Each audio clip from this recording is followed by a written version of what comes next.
ஆதியாகமத்தின் புஸ்தகம் 16வது அதிகாரம் 13வது வசனமும் 14வது வசனமும்.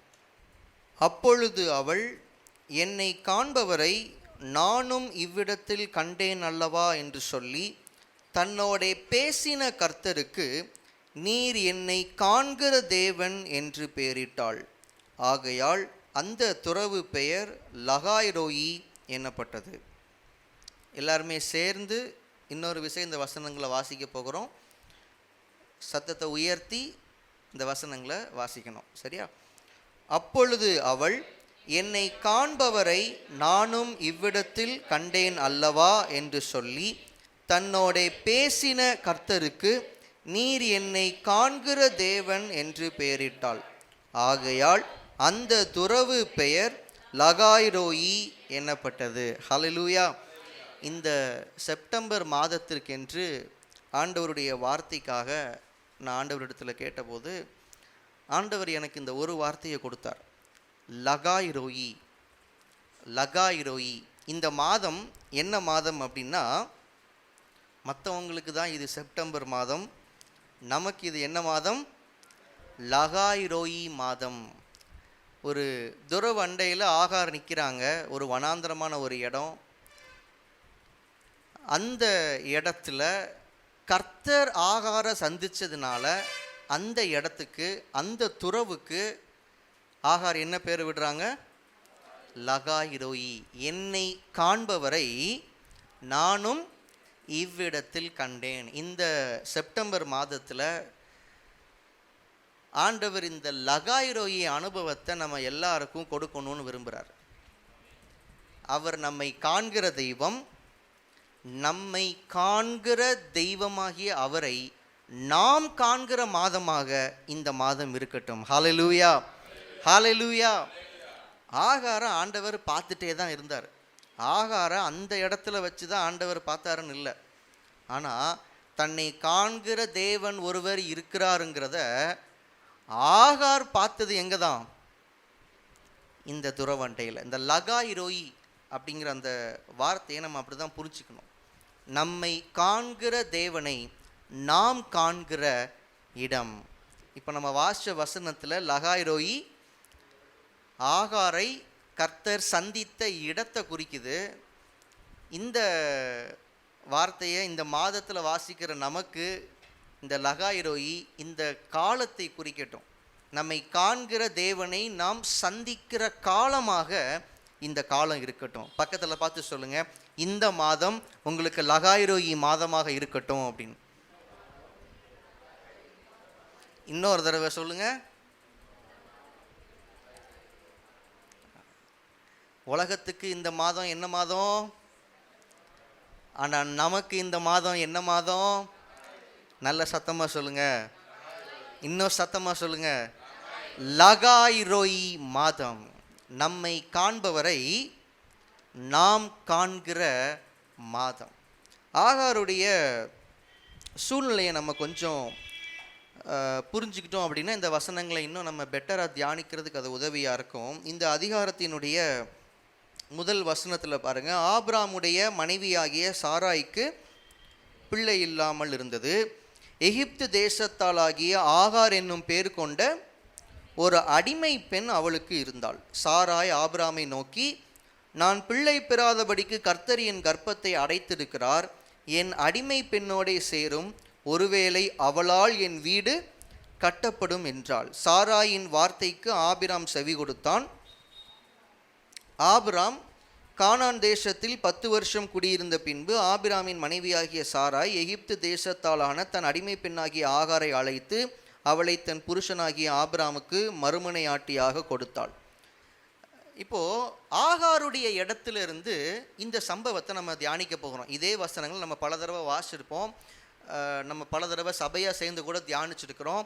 ஆபிரகாமுடைய இடத்துலேருந்து இல்லைனா சாராளுடைய இடத்துலேருந்து நம்ம தியானிச்சிருக்கிறோம். இன்னைக்கு இந்த ஆகாருடைய இடத்துலேருந்து இந்த சம்பவத்தை நம்ம தியானிக்க போகிறோம். இந்த ஆகார் ஒரு வேலைக்காரி அல்ல, ஒரு அடிமை பெண். அடிமை அப்படின்னா அவங்கள விலை கொடுத்து வாங்கினவங்க என்ன சொன்னாலும் அதை அப்படியே கேட்டு தான் ஆகணும், மறுபேச்சு பேச முடியாது.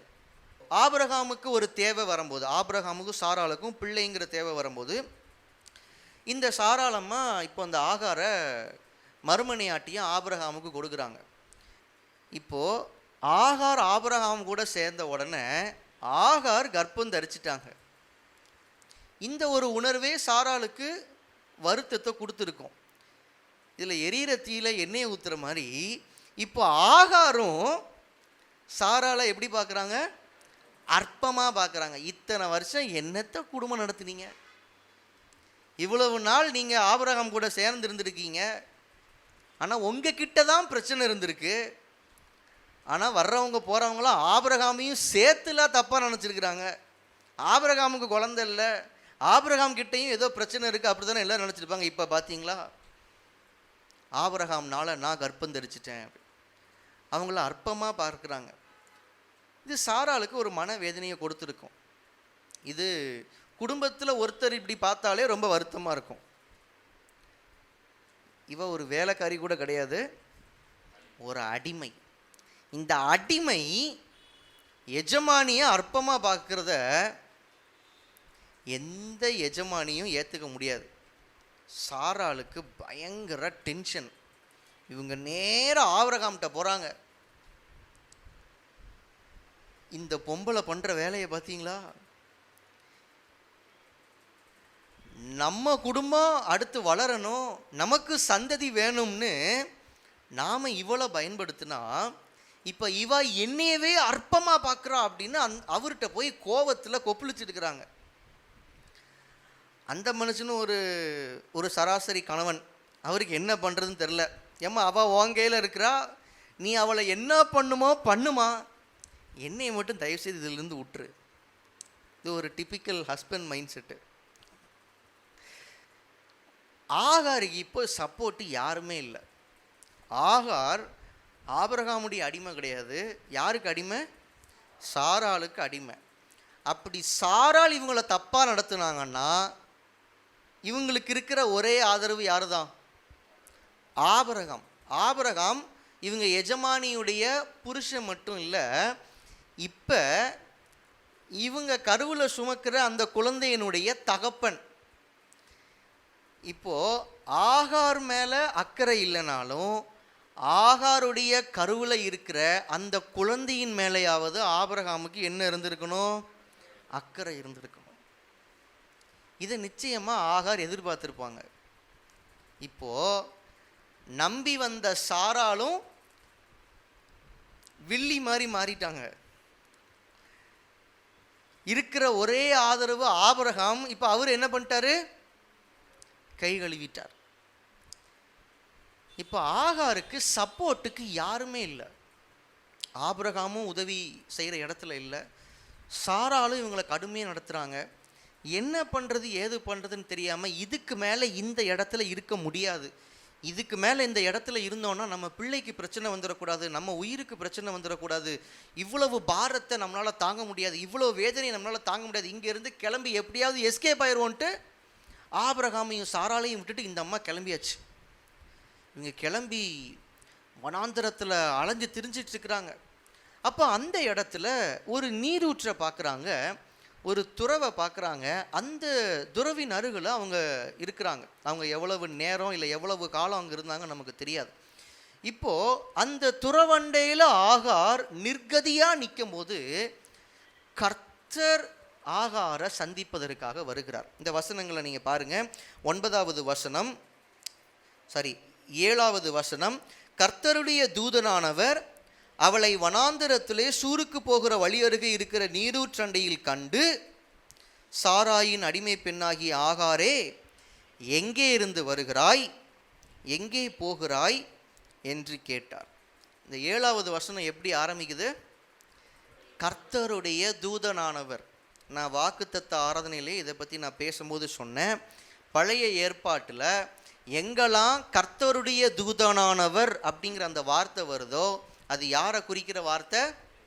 இயேசு கிறிஸ்துவை குறிக்கிற வார்த்தை. பழைய ஏற்பாட்டிலேயே இயேசு கிறிஸ்து ஒரு மனிதனை போல பல இடங்களில் மனுஷர்களை சந்திச்சிருக்கிறாரு. அப்படி ஒரு தருணம் தான் இந்த தருணம். தூதனானவர், வேற எங்கெல்லாம் சாதாரண தூதர்கள் வராங்களோ அங்கே தூதன் இருக்கும். கர்த்தருடைய தூதன், தேவதூதன் அப்படின்னு இருக்கும். இப்போ மரியாளுக்கெல்லாம் தரிசனம் கொடுத்தது யாரு? தூதன், காபிரியேல் தூதன். இவங்க எல்லாருமே மெசேஞ்சர்ஸ், தூதுவர்கள். ஆண்டவர் சொல்லி அனுப்புகிற வார்த்தையை சுமந்து கொண்டு வந்து அந்த நபர்கள் கிட்ட கொடுக்குறவங்க. இப்போ நாங்கள்லாம் உங்களுக்கு கர்த்தருடைய தூதன் போல நிற்கிறோம். ஆண்டவருடைய வார்த்தையை சுமந்து வந்து உங்களுக்கு அறிவிக்கிறோம். We are messengers. நாங்கள் அறிவிக்கிற மெசேஜ், நாங்கள் அறிவிக்கிற செய்தி எங்களுடைய சொந்த செய்தி அல்ல. இது என்ன செய்தி? கர்த்தர் தந்த செய்தி. அதனால நாங்கள் பேசும்போது எப்படி பேசுவோம் அப்படின்னா, கர்த்தர் இப்படி சொன்னார், கர்த்தர் இதை இன்னைக்கு நமக்கு கற்றுக் கொடுக்குறாரு, கர்த்தர் நமக்கு இந்த மாதத்தில் இந்த வார்த்தையை கொடுத்துருக்கிறாரு, கர்த்தர் நமக்கு இந்த நன்மையை தருவார். இப்படி தான் தூதர்கள், ஊழியக்காரர்கள், வேலைக்காரர்களுடைய வார்த்தைகள் இருக்கும். ஆனால் இந்த இடத்துல கர்த்தருடைய தூதனானவர்னு ஆரம்பித்து வர்ற அந்த வார்த்தையெல்லாம் நீங்கள் வாசித்து பார்த்தீங்க அப்படின்னா 10வது வசனத்தில் பாருங்க, பின்னும் கர்த்தருடைய தூதனானவர் அவளை நோக்கி, உன் சந்ததியை மிகவும் பெருக பண்ணுவேன், அது பெருகி எண்ணி முடியாததாய் இருக்கும். இப்போ இந்த வார்த்தை மெசேஞ்சர் சொல்கிற வார்த்தை மாதிரி இருக்கா, இல்லை மெசேஜே சொல்கிற மாதிரி இருக்கா? யாரோ ஒருத்தர் சொன்ன செய்தியை வந்து சொல்கிற மாதிரி இல்லை. நான் உன் சந்ததியை ஆசீர்வதிப்பேன், நான் உன் சந்ததியை பெருக செய்வேன் அப்படின்னு நான் அப்படின்னு ஆரம்பிக்கு. இந்த நான்கிற வார்த்தையை எந்த தேவ தூதர்களும் பயன்படுத்த முடியாது. கர்த்தர் சொன்னார், கர்த்தர் செய்வார், இப்படி தான் சொல்ல முடியுமே தவிர நான் இதை செய்வேன் அப்படின்னு இந்த வார்த்தையை சொல்ல யாரால மட்டும்தான் முடியும்? ஆண்டவரால் மட்டும்தான் முடியும். அப்போ இந்த இடத்துல அந்த நீரூற்றண்டையில் ஆகார சந்திச்சது யாரு? கர்த்தருடைய தூதனானவர் என்று சொல்லப்பட்டிருக்கிற இயேசு கிறிஸ்து. இதுக்கு முன்னாடி எங்கேயுமே ஆண்டவர் இப்படி பிரத்யட்சமாக எந்த மனுஷர்களிடத்துலையும் காட்சி கொடுக்கல. ஆபிரகாம் இடத்துலையே கூட அவர் வார்த்தையின் மூலமாக தான் பேசினார். ஆனால் இந்த அம்மா கிட்ட மனித ரூபத்தில் வந்து பேசுகிறார். கர்த்தருடைய வார்த்தை ஆபிரகாமுக்கு உண்டாகி அப்படின்னு இருக்கும். அப்போ ஆபிரகாமுக்கே இந்த எக்ஸ்பீரியன்ஸ் வரைக்கும் 16வது அதிகாரம் வரைக்கும் ஆபிரகாமுக்கே ஆண்டவரை முகமுகமாக பார்த்த அனுபவம் கிடையாது. அவன் ஆண்டவருடைய வாய்ஸை தான் கேட்டிருக்கான். ஆனால் இங்கே ஆகார், இந்த அம்மா ஒரு பிலீவர் கிடையாது. ஒரு பிலீவருடைய வீட்டில் கொஞ்ச காலம் இருந்து வேலை செஞ்ச ஒரு அடிமை பெண். இந்த அம்மாவுக்கு ஆண்டவரை குறித்த மிகப்பெரிய ஒரு புரிதல் இருந்திருக்கிறதுக்கும் வாய்ப்பு இல்லை. ஆனால் இப்போ ஆண்டவர் நேரடியாக அவங்கள சந்திக்கிறாரு. சந்திச்சு, நான் உன்னைய பார்த்துட்டு தான் இருக்கிறேன், நான் உன் லைஃப்பை கவனிச்சுட்டு தான் இருக்கிறேன், நீ தனியாளாக இல்லை, நான் உன் கூட இருக்கிறேங்கிற அந்த அஷூரன்ஸை கொடுக்குறாரு. இந்த அம்மாவுக்கு அது வரைக்கும் என்ன ஒரு உணர்வு அப்படின்னா, எனக்குன்னு யாருமே இல்லை, நான் பிறந்த தேசம் என்னைய தூக்கி கொடுத்துருச்சு, என்னைய அடிமையை தூக்கி கொடுத்துருச்சு, ஏன் தேசம்னு பெருமை பாராட்ட அளவுக்கு ஏன் தேசம் எனக்கு எதுவும் பண்ணலை, நான் அடிமையாக வந்த இடத்துலையும் இவங்க என்னைய ஒழுங்காக நடத்தலை, என்னைய ஒரு பொருளை போல பயன்படுத்துகிறாங்க, பயன்படுத்திட்டு தூக்கி போடுறாங்க, எனக்குன்னு யாருமே இல்லை, என்னைய புரிஞ்சிக்க யாருமே இல்லை, என் பிரச்சனையை நான் உட்கார்ந்து பேசினா காது கொடுத்து கேட்கறதுக்கு கூட இங்கே யாருமே இல்லை. இவங்களுக்கு இருக்கிற ஒரே ஒரு உறவு யார் அப்படின்னா அவங்க வயிற்றில் இருக்கிற குழந்தை. இப்போ அந்த குழந்தை கூட இவங்களால பேச முடியுமே தவிர அந்த குழந்தையால இவங்க கிட்ட பேச முடியாது. இவங்க நம்பி சாயிற அளவுக்கு அந்த உறவு இவங்களுக்கு இல்லை. ஹெல்ப்லெஸ்ஸா, நிர்கதியா, எந்த உதவியும் இல்லாத ஒரு இடத்துல கர்த்தருடைய தூதனானவர் இந்த அம்மாவை சந்திக்கிறாங்க. இப்போதான் இவங்க ஆண்டவரை பார்க்குறாங்க. ஆண்டவரை புரிஞ்சிக்கிறாங்க. ஆண்டவருடைய பார்வையில் இவங்க எவ்வளவு ஸ்பெஷலாக இருக்கிறாங்கன்னு இவங்க உணர்றாங்க. என்னை காண்பவரை நானும் இவ்விடத்தில் கண்டேன். என்னைய பார்க்கிறவர் ஒருத்தர் இருந்திருக்கிறார். நான் நினச்சிட்டு இருந்தேன் எனக்குன்னு இருந்ததே சாராலும் ஆபிரகாமும் தான். ஆனால் அவங்களே என் கஷ்டத்தை பார்க்க மாட்டேங்கிறாங்க, என் மேலே அக்கறையாக இருக்க மாட்டேங்கிறாங்க. என்னுடைய கஷ்டம் இங்கே யாருக்குமே தெரியல, என்னுடைய கஷ்டம் இங்கே யாருக்குமே புரியலைன்னு நினச்சிட்டு இருந்தா இங்கே ஒருத்தர் வாராரு. அவர் வந்து பேசுகிறதெல்லாம் பார்த்தா அவர் என்னை காண்கிற தெய்வமாக இருந்திருக்கிறார். என்னைய பற்றி எல்லாமே அறிஞ்சிருக்கிறாரு. என்னைய ஃபஸ்ட் டைம் வந்து சந்திக்கிறாரு. ஆனால் கூப்பிடும்போது எப்படி கூப்பிடுறாரு? சாராயின் அடிமை பெண்ணாகிய ஆகாரேன்னு சொல்லி, நான் யாரு, என் பேர் என்ன, நான் எந்த இடத்துல இருந்து வாரேன், என்னுடைய பொசிஷன் என்ன, எல்லாத்தையும் தெரிஞ்சு வச்சிருக்கிறாருன்னா அவர் என்னைய இந்த இடத்துல இப்போதான் முதல் முறையாக சந்திக்கல. அவர் என்னைய பார்க்கிறவராகவே தான் இருந்திருக்கிறாரு. அவர் என்னைய ஃபாலோ பண்ணிட்டு தான் இருந்திருக்கிறாரு. நான் தான் இப்போ ஃபஸ்ட் டைம் அவரை சந்திக்கிறேன். இந்த லகாய்ரோயி அனுபவம், நம்மை காண்கிற தேவனை நாம் கண்டு அறிந்து கொள்ளுகிற அனுபவம். இந்த செப்டம்பர் மாதத்தில் நீங்கள் நம்புகிற மனிதர்கள் உங்கள் கூட இல்லாமல் இருக்கலாம். உங்கள் கூட இருந்தாலும் உங்களுக்கு உதவியாக இல்லாமல் இருக்கலாம். உங்கள் கூட இருந்தவங்க உங்களுக்கு துரோகம் செஞ்சுருக்கலாம்.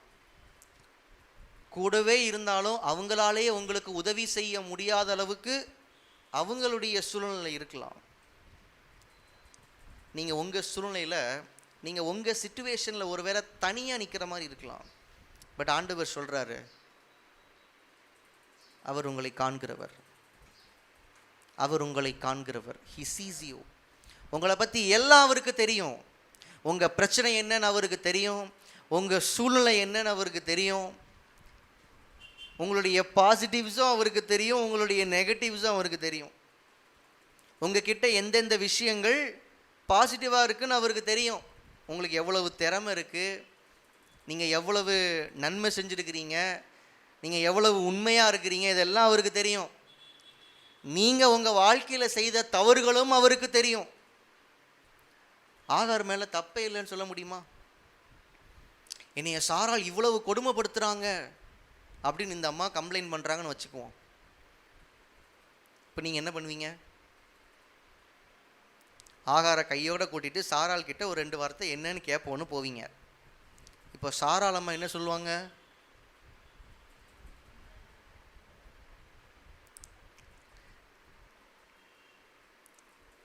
சாராலும் நம்ம இந்த இடத்துல ஒரு மோசமான ஒரு பெண்மணி மூலம் பார்க்கக்கூடாது. சாராளுடைய இடத்துல நம்ம இருந்திருந்தாலும் நிச்சயமாக கோபம் வரும். ஒருவேளை ஆகார் மட்டும் சாரால அற்பமாக பார்க்கலன்னு வச்சுக்கோங்க, இந்த பிரச்சனை வந்திருக்குமா? ஆகார கை காமிச்சு பேசுறதுக்கும் இங்கே பாயிண்ட் இல்லாமல் இல்லை. நீ ஒரு அடிமை பெண், உன்னைய அவங்க காலுக்கு கீழே தான் வச்சிருக்கணும். ஆனால் உன்னைய அந்த அம்மா அவங்களுடைய சொந்த புருஷனுக்கு மறுமனையாட்டியாக கொடுத்துருக்குறாங்கன்னா நீ அதுக்கு எவ்வளவு அடங்கி இருந்திருக்கணும்? உனக்கு ஒரு பெரிய ஒரு பொசிஷனை கொடுக்குறாங்க, உன் மேலே இருக்கிற நம்பிக்கையினால தானே கொடுக்குறாங்க. நீ அந்த அம்மாவையே இப்படி இலக்காரமாக பார்க்கலாமான்னு ஆகார பார்த்தும் கேட்குறதுக்கு 4 கேள்வி இருக்குது. ஆண்டவருக்கு இது தெரியும். ஆகார் இடத்துல தப்பே இல்லைன்னா ஆண்டவர் சொல்லலை. அந்த அம்மா கிட்டேயே தப்பு இருந்தாலும் ஆண்டவர் தேடி வந்தார் பாருங்க. உங்களுடைய நெகட்டிவ்ஸ் அவருக்கு தெரிஞ்சாலும், உங்களுடைய குறைகள் அவருக்கு தெரிஞ்சாலும் அவர் உங்களை விட்டுற மாட்டார். அவர் உங்களை சந்திக்கிறவர், உங்களை காண்கிற தெய்வம், உங்களுடைய குறைவுகளிலும் உங்களை சந்திக்கிறவர், உங்களுடைய நிறைவிலும் உங்களை சந்திக்கிறவர். ஹல்லேலூயா. நம்மை காண்கிற தேவனை நாம் சந்திக்கும் போது என்ன ஆகும், என்ன நடக்கும்? இந்த வசனங்களை நம்ம வாசித்து சில காரியங்களை நம்ம இதிலேருந்து தியானிக்க போகிறோம்.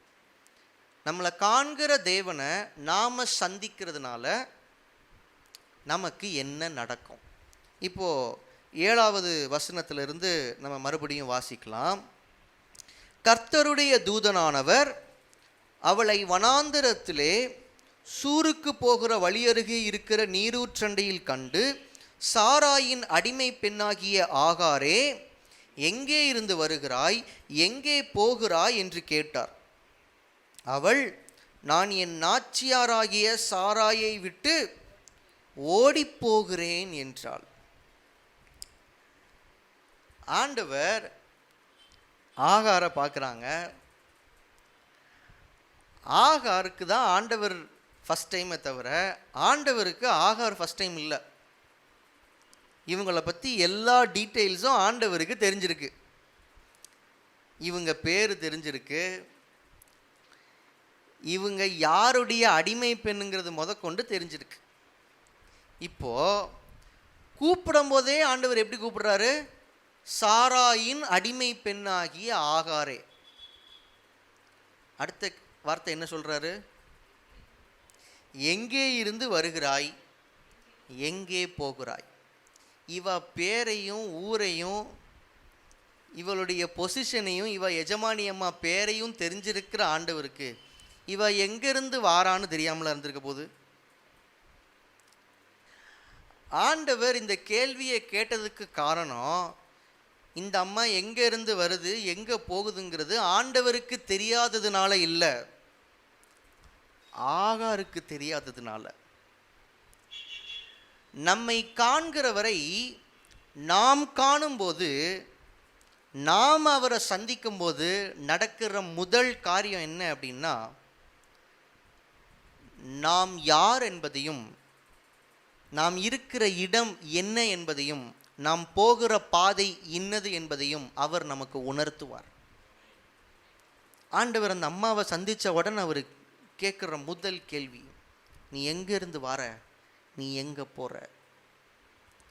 கிறிஸ்தவ வாழ்க்கையில், விசுவாச ஜீவியத்தில் நாம் யாருங்கிறதையும், நம்ம வாழ்க்கையினுடைய நோக்கத்தையும், நாம் போக வேண்டிய இடத்தையும் மறந்து நம்ம லைஃப் எங்கேயோ திரும்பி வேறு டைரக்ஷனில் போயிட்டுருக்கு. சில நேரம் எங்கே போகிறதுனே தெரியாமல் ஒரே இடத்துல வனாந்திரத்தில் சுற்றிக்கிட்டே இருக்கு. வாழ்க்கையில் நம்ம முன்னேறி போகிறோங்கிறது முக்கியம் இல்லை, சரியான திசையில் முன்னேறி போகிறோமாங்கிறது தான் முக்கியம்.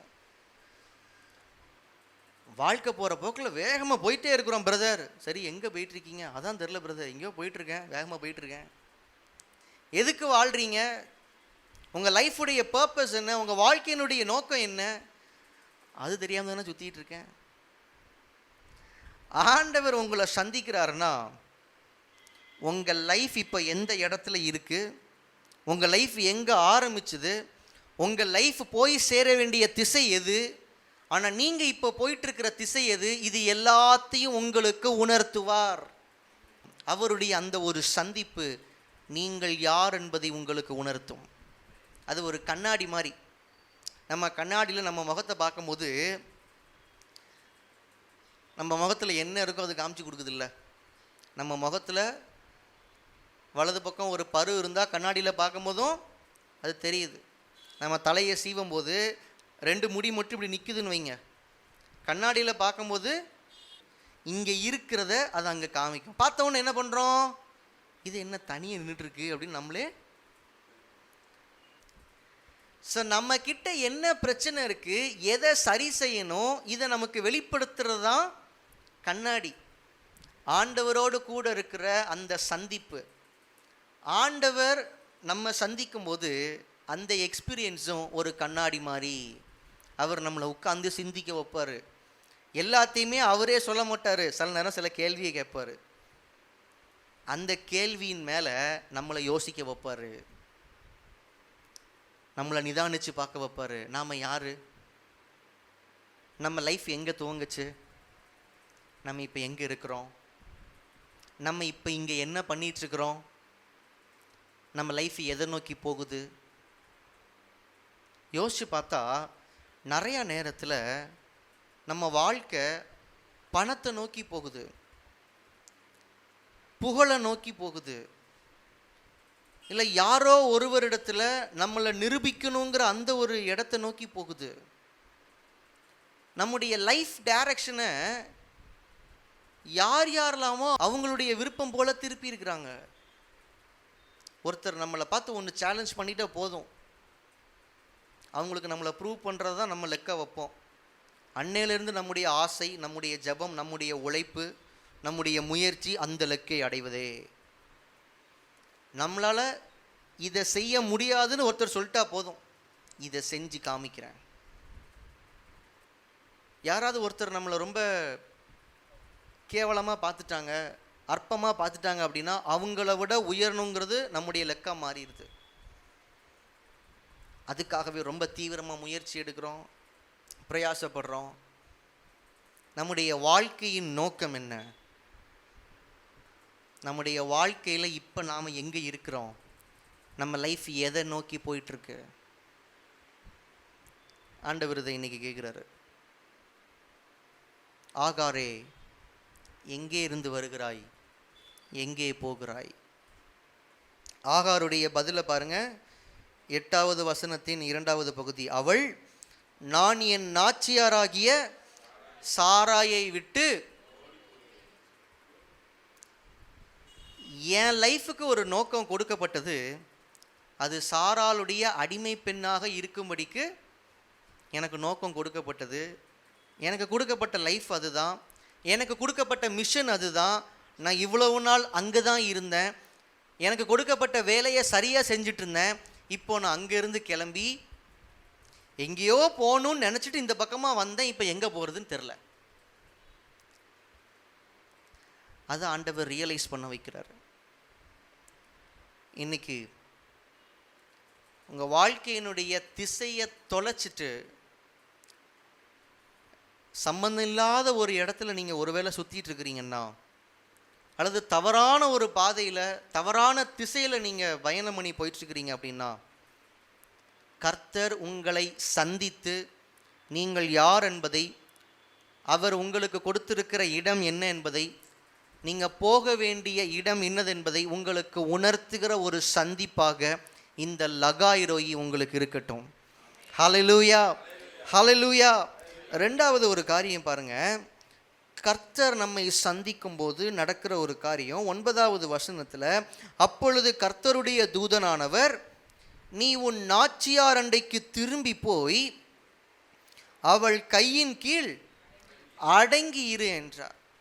2வதா, கர்த்தருடைய சந்திப்பு, இந்த லகாயிரோயி அனுபவம் நமக்கு கொடுக்குற ஒரு காரியம், நம்முடைய வாழ்க்கைக்கான வழி நடத்துதல், கைடன்ஸ். நாம் இப்போ என்ன செய்யணும், நாம் எந்த திசைக்கு நேராக இப்போ நடந்து போகணும். இந்த அம்மா எந்த இடம் அவங்களுக்கு இனிமேல் வேண்டான்னு சொல்லிட்டு இவ்வளோ தூரம் வந்திருக்கிறாங்களோ, இப்போ ஆண்டவர் அதே இடத்துக்கு அவங்கள திருப்பி அனுப்புகிறார். ஆகாருடைய இடத்துல இருந்து யோசிச்சு பார்த்தா இந்த வார்த்தைகள் ஏற்றுக்கொள்வதற்கு எவ்வளவு கடினமானதுன்னு நமக்கு தெரியும். அந்த கொடுமை தாங்க முடியாமல் தானே இங்கே வந்து நின்றுட்டு இருக்கிறேன், இப்போ மறுபடியும் அங்கே போய் அவங்களுக்கு அடங்கி இருக்கணும்னு சொல்கிறீங்க. அடுத்த கேள்வி நம்ம கேட்டிருப்போம்ல, உங்களுக்கு ஒன்று புரியல ஆண்டவரே, நீங்கள் அந்த அம்மாவுக்கு அடிமையாக இருந்து பாருங்கள், ஒரு நாள் இருந்து பாருங்கள் ஆண்டவரே, அந்த அம்மா என்ன பாடுபடுத்துது, எஜமானி அம்மா மாதிரியா இருக்குது, எனக்கு மாமியார் மாதிரி இருக்குது அந்த அம்மா அப்படின்னு டயலாக் பேசியிருப்போம். ஆனால்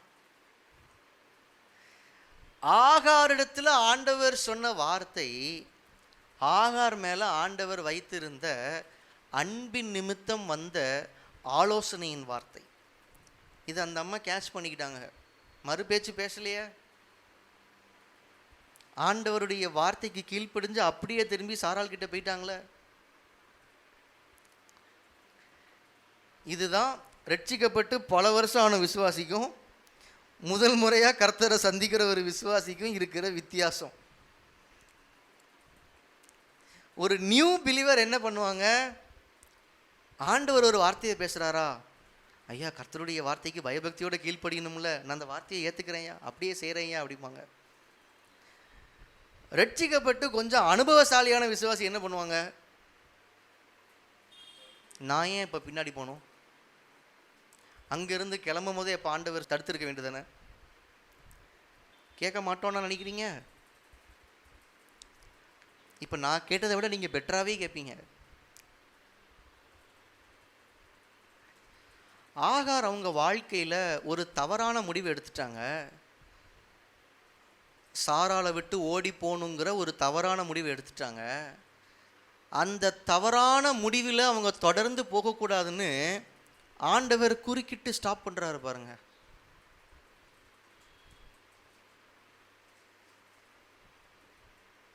உண்மையிலே இது ஆண்டவருடைய கிருபை. ராங் டைரக்ஷனில் போகும்போது நீங்கள் போயிட்டுருக்கிறது ராங் டைரக்ஷன்னு எவ்வளவு சீக்கிரம் ஒருத்தர் நம்மளை ஸ்டாப் பண்ணுறாரோ அது அவ்வளவு நல்லது நமக்கு. ஆகாருடைய லைஃப்பில் ஒரு ராங் டைரக்ஷன், ஒரு ராங் சாய்ஸ், ஒரு தவறான முடிவு, ஒரு தவறான பாதை ஆண்டவர் குறுக்கிடுறாரு. நீ வர்றது ராங் ரூட்டுமா, இங்கே வரக்கூடாது, திரும்பி போ. இது யாருக்கு இந்த கைடன்ஸ் கிடைக்குது அப்படின்னா ஒரு புறஜாதிக்கு. ஆனால் நான் யோசிச்சு பார்க்குறேன், ஆபிரகாமுக்கும் சாராளுக்கும் ஆண்டவர் இதை செய்யலை. ஆபிரகாமும் சாராளும் ஆண்டவருடைய வார்த்தையின் நிறைவேறுதலுக்காக 10 வருஷம் காத்திருக்கிறாங்க. அதுக்கப்புறம் அவங்க ஒரு தவறான முடிவு எடுக்கிறாங்க. என்ன அப்படின்னா ஆகார் மூலமாக பிள்ளையை பெற்றெடுக்கணும்னு. ஆனால் ஆண்டவர் ஸ்டாப் பண்ணவே இல்லை. தவறான முடிவு, அவங்க சுய புத்தியை சார்ந்து அவங்க ஒரு முடிவு எடுத்தாங்க, ஆண்டவர் ஸ்டாப் பண்ணல.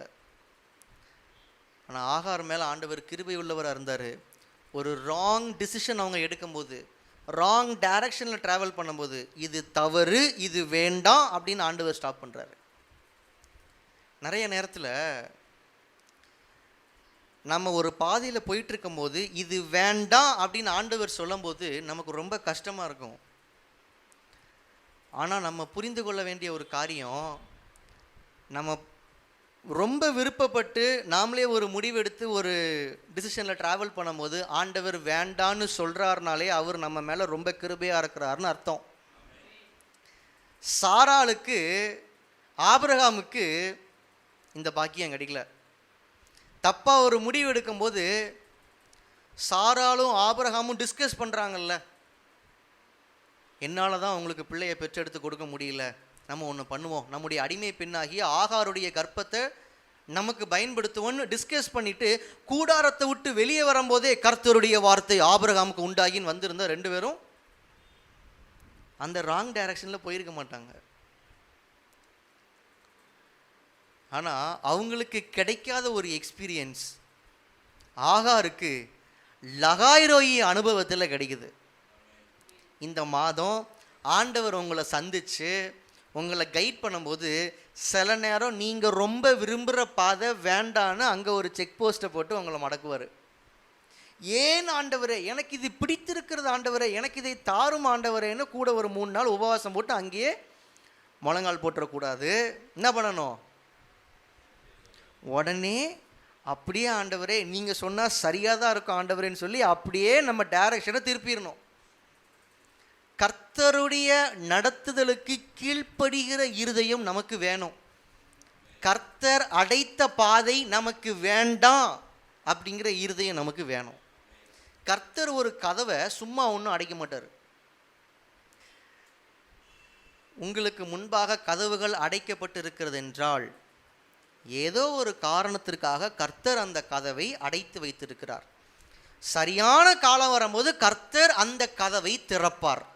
இல்லை என்றால் அந்த கதவை விட மேலான ஒரு கதவை கர்த்தர் உங்களுக்காக திறப்பார். கர்த்தர் மேலே இருக்கிற உங்கள் விசுவாசம் உங்களுக்கு காத்திருக்கிற பலனை கொடுக்கணும். ஆகாருடைய லைஃப்பில் இந்த அம்மா ரொம்ப தைரியமாக ட்ராவல் பண்ணுறாங்க. எங்கே போகிறதுன்னு தான் தெரியலையே தவிர இங்கே இருக்கக்கூடாதுங்கிற முடிவு எடுத்ததுக்கு அந்த அம்மா ரிக்ரெட் பண்ணியிருக்கவே மாட்டாங்க. இங்கே மட்டும் இனிமேல் இருக்கக்கூடாது, எங்கே போகிறதுன்னு தெரில, எங்கேயாவது போகலாம், இங்கே மட்டும் வரக்கூடாது அப்படின்னு இந்த அம்மா கிளம்பி வந்துட்டுருக்குறாங்க. ஆண்டவர் அந்த பாதையை அடைக்கிறாரு, இங்கே வேண்டான்னு சொல்லி அவர்களை தடுத்து அந்த கதவை க்ளோஸ் பண்ணுறாரு. இந்த அம்மா அந்த கதவை உடைக்கல. நீங்கள் சொல்கிற கதவு வழியை நான் போகிறேன் ஆண்டவரேன்னு திரும்பிட்டாங்க. ஆனால் சாராள் என்ன பண்ணாங்க தெரியுமா? இந்த 16வது அதிகாரத்தின் 2வது வசனத்தை பாருங்க. சாராய் ஆபிரகாமை நோக்கி, நான் பிள்ளை பெறாதபடிக்கு கர்த்தர் என் கர்ப்பத்தை. சாராள் அம்மாக்கு ஒரு நல்ல ஒரு புரிதல் இருக்கு. என்ன அப்படின்னா, இதுவரைக்கும் எனக்கு பிள்ளை பிறக்காததுக்கு காரணம் யார் தான்? கர்த்தர். அவர் சரியான நேரத்திற்காக அவர் வெயிட் பண்ணிட்டு இருந்தார். சரியான நேரத்தில் கதவு திறந்திருக்கும், பின்னாடி திறந்துச்சு, நமக்கு தெரியும். ஆனால் 16வது அதிகாரத்தில் இந்த கதவை அடைச்சி வச்சது யாரு? கர்த்தர். கர்த்தர் தான் அடைச்சி வச்சிருக்கிறாருன்னு யாருக்கும் தெரிஞ்சிருக்கு? சாராளுக்கும் தெரிஞ்சிருக்கு. அப்போ இந்த அம்மா என்ன பண்ணியிருக்கணும்? வாயை மூடிட்டு உட்கார்ந்துருக்கணும். இந்த கதவை அடைச்சிருக்குன்னு சொல்லி வேற கதவை திறக்கணும்னு ஆகாருங்கிற கதவை திறந்து ஆபிரகாமை உள்ள விட்டுட்டாங்க. இங்க சாராளும் கர்த்தருடைய வார்த்தைக்கு கீழ்ப்படியில, சொந்த புத்திக்கு கீழ்ப்படுகிறா. ஆபிரகாமும் கர்த்தருடைய வார்த்தைக்கு கீழ்ப்படியில, சாராளுடைய வார்த்தைக்கு கீழ்ப்படுகிறா. ஒருத்தர் சுய புத்தி கிட்ட அவுட்டு, ஒருத்தர் மனுஷருடைய புத்தி கிட்ட அவுட்டு. ஆனால் ஆகாரு ஒரு புறஜாதி ஸ்திரீ, ஃபஸ்ட்டு டைம் அப்போ தான் கர்த்தரை சந்திக்கிறா. கர்த்தர் ஒரு கைடன்ஸ் கொடுக்குறாரு, அப்படியே ஆகட்ட ஆண்டவரேன்னு திரும்பிட்டு வாரா. நான் சொல்கிறேன், ஆகாருடைய இடத்துலேருந்து இதை நான் யோசித்து சொல்கிறேன். இதுக்கு மேலே சாராள் கிட்ட இருக்க முடியாது, இனிமேல் நம்ம இங்கேருந்து ஓடிடணும்னு ஒரு முடிவு எடுத்தால, அந்த முடிவை விட ஆண்டவருடைய வார்த்தைக்கு கீழ்ப்படிஞ்சு மறுபடியும் சாராள் கிட்டையே போகணும்னு இந்த அம்மா எடுத்த முடிவு தான் ரொம்ப கடினமான முடிவு. அந்த அம்மா கிட்ட இருந்து வெளியே வர்றது ஈஸியான ஒரு முடிவு இல்லை. வெளியே வந்தால் இப்போ என்ன பண்ண போகிறோம்? நம்ம வயிற்றுல பிள்ளைய வேற சுமக்கிறோம். நம்ம பிள்ளைக்கு எதிர்காலம் என்ன? நம்ம உயிருக்கு என்ன உத்தரவாதம்? எதுவுமே இல்லை. ஆனால் ஒரு கடினமான ஒரு முடிவு எடுத்தாங்க, இந்த அம்மா விட்டு ஓடி வந்துடணும்னு. இப்போ ஆண்டவர் சொன்னாருன்னு அதை விட அதிக கடினமான ஒரு முடிவு எடுக்கிறாங்க. கர்த்தர் எனக்கு கொடுத்த கைடன்ஸ். ஆகார் அதற்கு கீழ்ப்படிஞ்சு அப்படி நேராக வராங்க. சாராளும் ஆபிரகாமும் எந்த இடத்துல விழுந்தாங்களோ அந்த இடத்துல ஆகார் நின்னதுக்கு காரணம் கர்த்தருடைய லகாய்ரோயி சந்திப்பு. கடைசியாக நான் ஒரு காரியத்தை நான் சொல்லி முடிக்கிறேன். 3வதாக இந்த லகாய்ரோயி சந்திப்பு நமக்கு கொடுக்குற ஒரு அனுபவம் என்ன அப்படின்னா, 10வது வசனத்தை பாருங்க. பின்னும் கர்த்தருடைய தூதனானவர் அவளை நோக்கி, உன் சந்ததியை மிகவும் பெருக பண்ணுவேன், அது பெருகி எண்ணி முடியாததா இருக்கும் என்றார். பின்னும் கர்த்தருடைய தூதனானவர் அவளை நோக்கி, நீ கர்ப்பவதியாய் இருக்கிறாய், ஒரு குமாரனை பெறுவாய், கர்த்தர் உன் அங்கலாய்ப்பை கேட்டபடியினால் அவனுக்கு இஸ்மவேல் என்று பெயரிடுவாயாக. 3வதாக இந்த லகாய்ரோயி சந்திப்பு ஆகாருக்கு கொடுத்த ஒரு அனுபவம் என்ன அப்படின்னா, கர்த்தருடைய வாக்கு தத்தத்தை பற்றி கொள்ளுகிற ஒரு அனுபவம். ஆண்டவர் ஆகார் இடத்துல கைடன்ஸ் கொடுக்கும்போது அவர் கூடவே அந்த அம்மாவுக்கான ப்ராமிஸை கொடுக்குறார். உன் சந்ததியை மிகவும் திரளாய் பெருக பண்ணுவேன், அது பெருகி எண்ணி முடியாததா இருக்கும். ஆண்டவருடைய இந்த வாக்கு தத்தத்தை இந்த அம்மா பிடிச்சிக்கிட்டாங்க. என் எதிர்காலம் நல்லா இருக்குன்னு அவர் சொல்லிட்டார். என் பிள்ளை திரளான ஜாதியாக பெருகுவான்னு ஆண்டவர் சொல்லிட்டார். என் பிள்ளை செத்து போக மாட்டான், என் பிள்ளை கருவிலே செத்து போக மாட்டான், என் பிள்ளைக்கு ஒரு லைஃப் இருக்கு, என் பிள்ளைக்கு ஒரு ஃபியூச்சர் இருக்கு. கர்த்தர் சொல்லிட்டார், கர்த்தர் வாக்கு கொடுத்துருக்கிறார். அந்த வாக்கு தத்தத்தை பிடிச்சிக்குவோம், தைரியமாக போவோம். என்ன ஆயிடும்? வாக்கு தத்தத்தை பற்றி கொண்டு நடக்கிற அனுபவம். ஆபிரகாமுடைய வாழ்க்கையில், சாராளுடைய வாழ்க்கையில் ஆதியாகமம் 12 ஆரம்பிக்கும் போது இது இருந்துச்சு. ஆனால் 10 வருஷம் ஆனதுக்கப்புறமா பேட்ரி கொஞ்சம் டவுன் ஆயிடுச்சு. ஆனால் 2 பேரும் கர்த்தருடைய வாக்கு தத்தத்தின் மேலே பற்றுதல் இல்லாமல் இருக்கிற ஒரு காலகட்டத்தில் 2 பேர் கண்ணு பார்க்க வீட்டை விட்டு ஓடி போன ஆகார் திரும்ப வருது. எப்படி வருதுன்னா, கர்த்தர் கொடுத்த வாக்கு தத்தத்தை பற்றி கொள்ளுகிற இருதயத்தோடு வருது. ஹல்லேலூயா. இந்த அம்மாவை பார்க்கும்போது அவங்க 2 பேருக்கு எப்படி இருந்திருக்கும்? நிச்சயமாக ஆகார் ஆபிரகாம்கிட்ட சாராள்கிட்ட போய் அவங்களுடைய எக்ஸ்பீரியன்ஸை சொல்லியிருப்பாங்க. கர்த்தருடைய தூதனானவரை நான் பார்த்தேன், என்னை காண்பவரை நான் பார்த்தேன். எப்படி இருந்திருக்கும் ஆபிரகாமுக்கும் சாராளுக்கும்? ஆண்டவர் எனக்கு வாக்கு கொடுத்தார், அவர் வாக்கு கொடுத்தா நிச்சயமாக செய்வார், அந்த வார்த்தையை பிடிச்சிட்டு நான் தைரியமாக வந்திருக்கிறேன். இந்த அம்மா சொல்லும் போது ஆபிரகாமுக்கு எப்படி இருக்கும்? ஏம்மா நீ பேசுகிற ஒவ்வொரு வார்த்தையும் எங்களை செருப்பால் அடித்த மாதிரி இருக்குமா அப்படின்னு அப்படிதான் தோணிருக்கும். அதை ஏற்றுக்கொள்கிறாங்க. உன்னுடைய பிள்ளைக்கு இஸ்மவேலுங்கிற பேரை விடணும்னு ஆண்டவர் சொன்னது ஆகார் கிட்ட. ஆனால் பின்னாடி வாசி பாருங்க, ஆகாருடைய பிள்ளைக்கு இஸ்மவேல்னு பேரிட்டது ஆகார் இல்லை, ஆபிரகாம். ஆபிரகாம் அந்த வார்த்தையை ஏற்றுக்கொள்கிறான். ஆகாருடைய லகாய்ரோயி அனுபவத்தை ஆபிரகாம் ஏற்றுக்கொள்கிறான். ஏன்னா ஆபிரகாமுக்கு தெரியும் இது ஆண்டவருடைய வார்த்தை தான், இது ஆண்டவருடைய நடத்துதல். உங்களை யார் அற்பமாக பார்த்தாங்களோ அவங்களே உங்க கூட கர்த்தர் இருக்கிறார் என்பதை ஏற்றுக்கொள்ளுகிற அளவுக்கு கர்த்தர் உங்க சூழ்நிலையை மாற்றுவார். அதுதான் லகாய்ரோயி அனுபவம். ஹல்லேலூயா, ஹல்லேலூயா.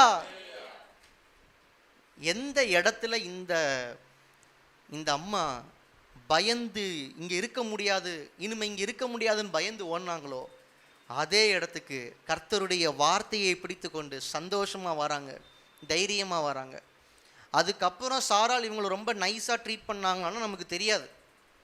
ஆனால் ஒன்று மட்டும் தெரியும், ஒருவேளை சாராள் அதுக்கப்புறமும் அவங்கள கடினமாக நடத்தி இருந்தாலும் இப்போ ஆகாருக்கு நல்லாவே தெரியும், நான் தனி ஆள் இல்லை, என்னோட கூட கர்த்தர் இருக்கிறார், என்னை காண்கிற தேவன் ஒருவர் இருக்கிறார், அவர் எனக்கு வாக்குத்தத்தம் கொடுத்திருக்கிறார், எனக்கு ஒரு எதிர்காலம் உண்டு, என் பிள்ளைக்கு ஒரு எதிர்காலம் உண்டுன்னு அவர் எனக்கு வாக்கு கொடுத்துருக்கிறார். அந்த வாக்கின் மேலே எனக்கு நம்பிக்கை இருக்குது, அந்த ப்ராமிஸை நான் பிடிச்சிக்கிட்டேன். இது எல்லாத்துக்கும் காரணம் ஒரு சந்திப்பு, ஆகாருடைய லகாய்ரோயி சந்திப்பு. என்னை காண்பவரை நானும் இவ்விடத்தில் கண்டேன். இந்த செப்டம்பர் மாதம் நம்ம ஒவ்வொருவருக்கும் இந்த லகாய்ரோயி அனுபவமாக இருக்கட்டும். என்னை காண்பவரை நான் இந்த மாதத்தில் காண்கிறேன். நான் அவரை மீட் பண்ணணும், நான் அவருடைய ப்ரெசன்ஸில் இருக்கணும், அவருடைய பிரசன்னத்தை நான் அனுபவிக்கணும், அவருடைய வார்த்தை என்னோட கூட கனெக்ட் ஆகணும், நான் யாருங்கிறத அவர் எனக்கு வெளிப்படுத்தணும், என்னைய உணர வைக்கணும். என் அழைப்பு என்ன, நான் போக வேண்டிய திசை என்ன, ஆனால் இப்போது நான் எங்கே போயிட்டுருக்கிறேன், என் நிலைமை இப்போ என்னவா இருக்குது, இதை நான் உணரணும். தேவனுடைய சந்திப்பு என்னைய உணர வைக்கணும். அந்த ஒரு ஆயத்த மைண்ட் செட்டுக்கு நம்ம வந்துடணும். 2வது நம்ம படித்தோம், ஆண்டவருடைய கைடன்ஸ். ஆண்டவரே நான் எந்த டைரக்ஷனில் போகணும், எனக்காக நீங்கள் திறந்திருக்கிற கதவு எது, நான் என்ட்ராக வேண்டிய கதவு எது, நான் சூஸ் பண்ண வேண்டிய பாதை எது, எனக்கு நீங்கள் கைட் பண்ணுங்க ஆண்டவரே. 3வதா ஆண்டவருடைய வாக்கு தத்தங்களை பற்றி கொள்ள வேண்டும். நம்முடைய பொறுமையை, நம்முடைய காத்திருக்கிறதுல சோர்ந்து போக பண்ணுகிற அளவுக்கு மனிதர்களுடைய வார்த்தைகள் இருக்கும், சூழ்நிலைகளுடைய வார்த்தைகள் இருக்கும். பட் எல்லாத்தையும் உதறி தள்ளிட்டு கர்த்தர் கொடுத்த வாக்கு தத்தங்களை பற்றி கொண்டு தைரியமாய் நடக்க பழகணும். அந்த அனுபவத்தை கர்த்தர் நமக்கு தரணும். இந்த செப்டம்பர் மாதம் இந்த லகாய்ரோயி அனுபவத்தை கர்த்தர் நமக்கு கொடுக்கிற மாதமாக இருக்கட்டும். உங்கள் ஒவ்வொருவருடைய தனிப்பட்ட சூழ்நிலையில், உங்களுடைய வனாந்தரங்களிலே கர்த்தர் உங்களை சந்திக்கட்டும்.